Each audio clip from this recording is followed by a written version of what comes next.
Le géant de la forêt. Il était une fois une vieille femme qui vivait avec ses 3 fils dans une petite maison à l'orée d'une profonde forêt. Cette année-là, comme l'hiver s'annonçait rude et qu'elle avait besoin de bûches pour s'acheminer, la vieille demanda à l'aîné de ses fils d'aller abattre un arbre dans la forêt. « S'il fait froid, nous n'aurons qu'à tous aller au lit, pas besoin de faire du feu, » grommela le garçon. « Ne sois donc pas si paresseux, gronda la mère. Nous ne pouvons tout de même pas rester au lit tout l'hiver. Tu es le plus fort de mes fils, alors va et trouve du bois. » Le gaillard n'aimait pas se fatiguer à la tâche.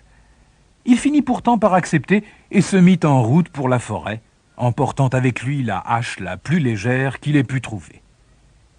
Il s'arrêta bientôt devant un arbre tout pourri dont il espérait qu'il ne serait pas trop dur à abattre.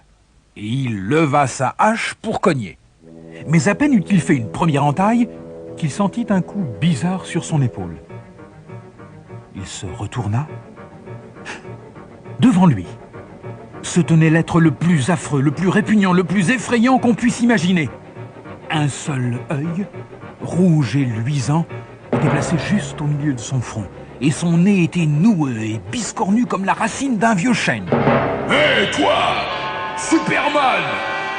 lança le géant. « Si tu touches à un seul des arbres de ma forêt, je te brise en 50 morceaux !»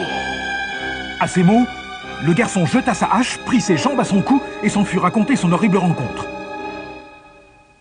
« Voyez-vous ça?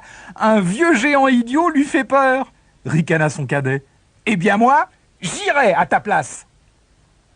Le lendemain matin donc, armé d'une grosse hache, le second fils s'en fut dans la forêt. Là, il choisit un bel arbre solide, capable à lui tout seul de donner assez de bûches pour tout l'hiver.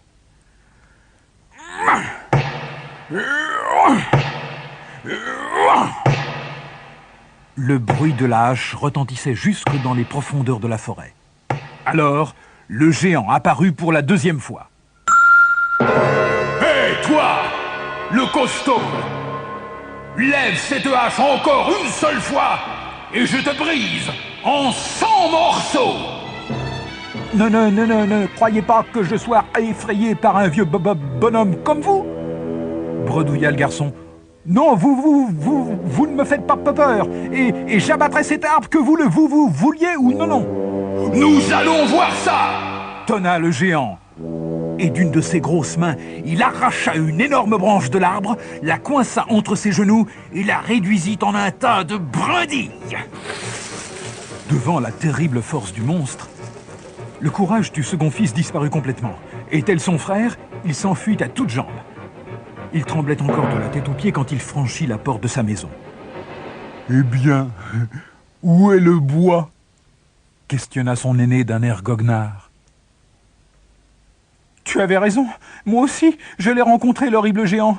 Il mesurait au moins 15 mètres de haut. » C'est alors que le Benjamin intervint. « Moi, en tout cas, il ne me fait pas peur. J'y vais, et je vous le rapporte, votre bois. »« Quoi? Toi ?» s'exclamèrent ses frères et sa mère. « Tu es bien trop jeune !»« Oh, laissez-moi tenter ma chance !» supplia le gamin. Alors la vieille, en dépit de ses craintes, finit par céder. Et le jour suivant, le 3e de ses fils prit la plus grosse hache de la maison. Elle était si lourde qu'il avait de la peine à la porter.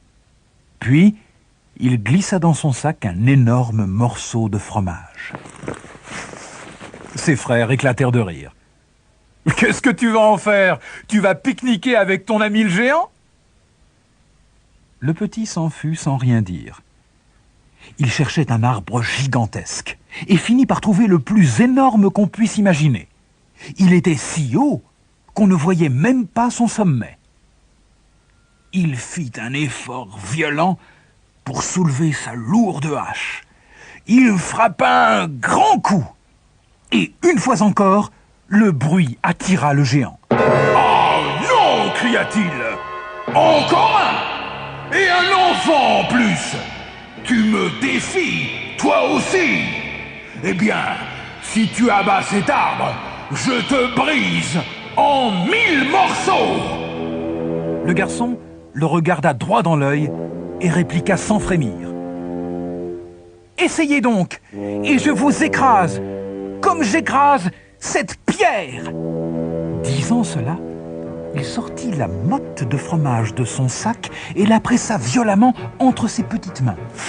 Le fromage s'aplatit et gicla de tous côtés. Un énorme morceau atterrit même juste dans l'œil du géant. Je me rends. C'est toi le plus fort, Hurla le monstre aveuglé. Arrête. Ne m'écrase pas comme cette pierre. Non. Abats autant d'arbres que tu veux. Je t'y autorise. Et puis non. C'est moi qui les abattrai et qui en ferai des bûches pour toi. Et c'est ainsi que, depuis ce jour, la vieille et ses 3 fils ont toujours du bois pour faire leur feu. Le géant n'a jamais oublié un seul jour.